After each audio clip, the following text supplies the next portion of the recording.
Untuk pertama kalinya dalam waktu yang lama, panggung Premier League kembali mempertemukan para mantan maestro lini tengah yang kini memimpin dari area teknis. Mikel Arteta, Frank Lampard, Xabi Alonso, dan Michael Carrick dipastikan akan kembali bersaing musim depan. Jika dahulu mereka dikenal sebagai otak permainan yang mengendalikan tempo pertandingan dari tengah lapangan, kini mereka hadir sebagai jenderal yang menyusun strategi dan menentukan arah permainan dari pinggir lapangan. Keempatnya mewakili generasi baru pelatih muda yang tidak hanya kaya pengalaman bermain, tetapi juga memiliki kecerdasan taktik dan pemahaman permainan yang mendalam. Kehadiran mereka membuat musim depan terasa jauh lebih menarik dibanding sekadar persaingan perebutan gelar. Premier League akan menjadi arena benturan ide, filosofi, dan pendekatan sepak bola dari 4 mantan gelandang ikonik yang pernah menghiasi era berbeda sepak bola Inggris. Dari permainan terstruktur ala Arteta, sentuhan pragmatis Lampard, kecerdasan taktik Alonso, hingga pendekatan progresif Carrick, semuanya siap saling menguji di kompetisi paling ketat di dunia. Ini bukan sekadar reuni para legenda lapangan tengah, melainkan pertarungan generasi yang berpotensi menghadirkan salah satu musim Premier League paling menarik dalam beberapa tahun terakhir. Lantas, seseru apa Liga Inggris musim depan? Simak sampai tuntas.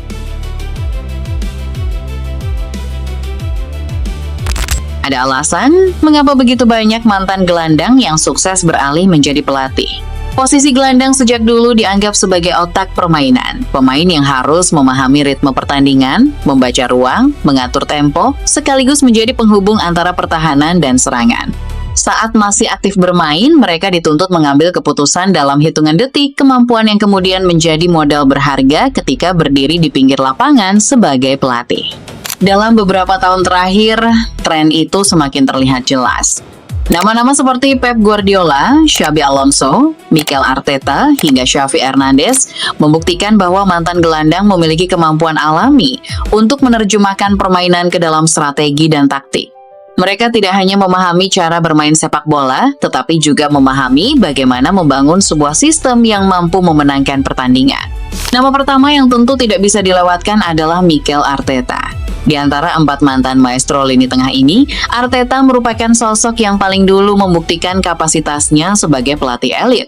Kecerdasan membaca permainan yang dahulu membuatnya begitu berpengaruh di lapangan, kini diterjemahkan ke dalam filosofi sepak bola yang jelas, terstruktur dan modern bersama Arsenal. Di bawah kepemimpinannya, The Gunners berkembang menjadi tim dengan identitas kuat, permainan agresif, serta organisasi taktik yang sangat matang. Arteta dikenal sebagai pelatih yang sangat detail dalam setiap aspek permainan, sekaligus berani memberi ruang bagi pemain-pemain muda untuk berkembang. Kombinasi tersebut membuatnya menjelma menjadi salah satu juru taktik paling dihormati di sepak bola Inggris saat ini. Buah dari proses panjang itu akhirnya datang pada musim 2025-26. Setelah bertahun-tahun membangun fondasi tim secara bertahap, Arteta sukses mengantarkan Arsenal menjuarai Premier League dan mengakhiri penantian gelar Liga yang telah berlangsung selama 22 tahun. Arsenal tampil sangat solid dan konsisten sepanjang musim, mengumpulkan 82 poin sekaligus mengantar Arteta meraih penghargaan manajer terbaik Premier League. Kesuksesan tersebut tidak lahir dalam semalam. Sejak awal kedatangannya, Arteta terus membentuk skuad sesuai visi yang ia miliki. Arsenal berubah menjadi tim yang lebih dewasa, lebih tajam dalam menyerang, dan jauh lebih mematikan ketika melakukan transisi permainan. Prestasi itu juga membuat Arteta mencatat sejarah sebagai pelatih termuda yang pernah membawa Arsenal menjuarai Liga, yakni pada usia 44 tahun 54 hari. Sementara itu, Frank Lampard datang dengan cerita yang berbeda. Sebagai salah satu gelandang paling produktif dalam sejarah Premier League, Lampard selalu dikenal memiliki jiwa kepemimpinan yang kuat bahkan sejak masih aktif bermain. Namun perjalanan kepelatihannya tidak selalu berjalan mulus dan sempat dipenuhi keraguan dari berbagai pihak. Kini bersama Coventry City, Lampard mendapatkan kesempatan besar untuk membuktikan bahwa dirinya bukan hanya legenda di atas lapangan, tetapi juga mampu memberikan pengaruh besar dari area teknis. Kesempatan itu berhasil ia manfaatkan dengan sangat baik. Lampard sukses membawa Coventry City kembali promosi ke Premier League pada musim 2025-2026 sekaligus mengakhiri penantian panjang klub selama 25 tahun. Pencapaian tersebut menjadi titik penting dalam perjalanan karier kepelatihannya, terutama setelah periode yang tidak mudah bersama Chelsea dan Everton. Lampard resmi ditunjuk sebagai pelatih kepala Coventry City pada 28 November 2024 dengan kontrak hingga Juni 2027. Ia menggantikan Mark Robins, sosok yang sangat dicintai para pendukung setelah memimpin klub selama 7 tahun. Saat Lampard tiba, kondisi Coventry sedang jauh dari ideal. Klub berada di papan bawah Championship dan mulai terancam zona degradasi. Bersama dua asistennya, Joe Edwards dan Chris Jones, ia langsung melakukan pembenahan besar terhadap struktur permainan dan pendekatan taktik tim. Pada musim pertamanya, perubahan itu mulai terlihat. Coventry bangkit dan berhasil menembus babak playoff promosi. Sayangnya, langkah mereka harus terhenti secara menyakitkan oleh Sunderland. Meski gagal mencapai target utama, pengalaman tersebut justru membentuk mentalitas baru di dalam skuad. Lampard melakukan evaluasi besar dengan menerapkan sepak bola yang lebih progresif, manajemen pemain yang lebih kuat, serta standar kedisiplinan yang tinggi. Hasilnya terlihat jelas pada musim berikutnya. Dalam musim penuh pertamanya sebagai pelatih Coventry, Lampard berhasil membawa tim tampil luar biasa dan menjadi salah satu kekuatan dominan di Championship. Coventry terus bersaing di papan atas hingga akhirnya resmi mengunci tiket promosi otomatis pada 17 April 2026 setelah bermain imbang 1-1 melawan Blackburn Rovers. Gol penyelamat melalui sundulan Bobby Thomas pada menit ke-85 menjadi momen yang memastikan kembalinya mereka ke kasta tertinggi sepak bola Inggris.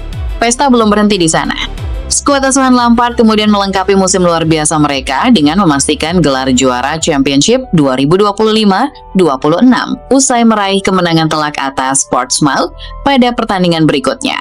Coventry menutup musim di posisi puncak dengan torehan impresif 95 poin, sebuah pencapaian yang menegaskan keberhasilan Lampard dalam membangun kembali reputasinya sebagai pelatih. Nama berikutnya yang tak kalah menarik adalah Michael Carrick. Saat masih aktif bermain, Carrick mungkin tidak selalu menjadi sorotan utama karena statistiknya tidak setajam gelandang-gelandang elit lain pada eranya.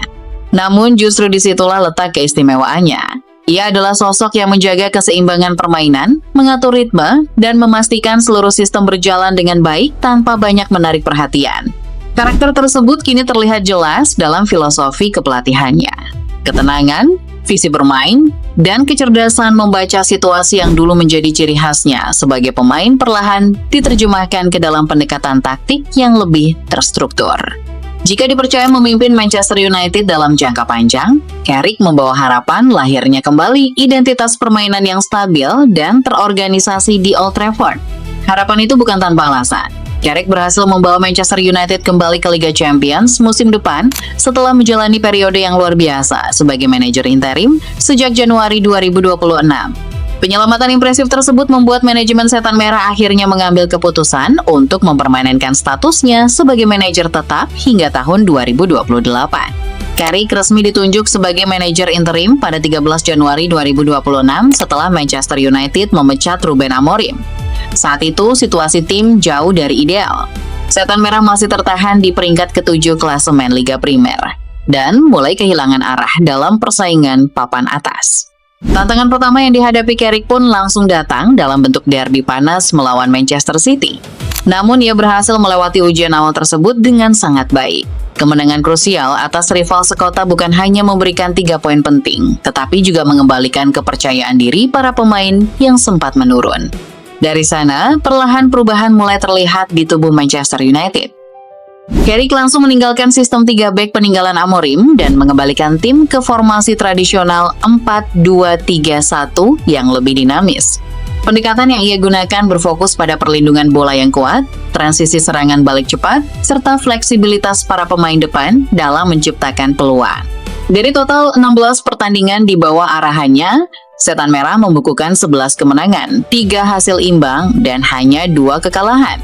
Mereka bahkan mampu menaklukkan sejumlah rival besar seperti Manchester City, Arsenal, Chelsea, hingga kemenangan krusial 3-2 atas Liverpool yang menjadi langkah penting dalam mengamankan tiket kompetisi Eropa. Kebangkitan itu mencapai puncaknya pada akhir musim. Manchester United menutup kampanye 2025-26 dengan finish di posisi ketiga klasemen setelah meraih kemenangan meyakinkan 3-0 atas Brighton pada pekan terakhir. Hasil tersebut sekaligus memastikan kembalinya Setan Merah ke panggung Liga Champions setelah 2 musim harus absen dari kompetisi elit Eropa tersebut.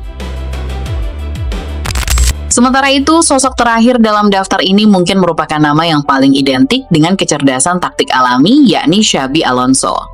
Sebagai mantan maestro lini tengah yang pernah sukses di berbagai level tertinggi sepak bola dunia, Alonso dikenal memiliki pemahaman permainan yang luar biasa, baik sebagai pemain maupun sebagai pelatih. Chelsea melihat kualitas tersebut sebagai fondasi penting untuk masa depan klub. Karena itulah Xabi Alonso resmi ditunjuk sebagai manajer baru The Blues dengan kontrak berdurasi 4 tahun yang mulai berlaku pada 1 Juli 2026. Pelatih asal Spanyol berusia 44 tahun itu direkrut untuk menggantikan Liam Rose Senior setelah sebelumnya berpisah dengan Real Madrid pada Januari lalu. Alonso mendapatkan kepercayaan penuh dari pemilik klub. Ia diikat kontrak hingga Juni 2030 dan memperoleh status sebagai manajer, bukan sekadar pelatih kepala. Artinya, Alonso memiliki otoritas yang jauh lebih besar dalam menentukan arah proyek olahraga Chelsea, termasuk urusan transfer pemain dan restrukturisasi skuad. Tugas yang menantinya tentu tidak ringan. Salah satu pekerjaan rumah utama yang langsung harus ia selesaikan adalah menstabilkan performa sektor penjaga gawang yang menjadi sorotan dalam beberapa musim terakhir. Namun, kedatangannya sudah lebih dulu membawa optimisme besar di lingkungan klub.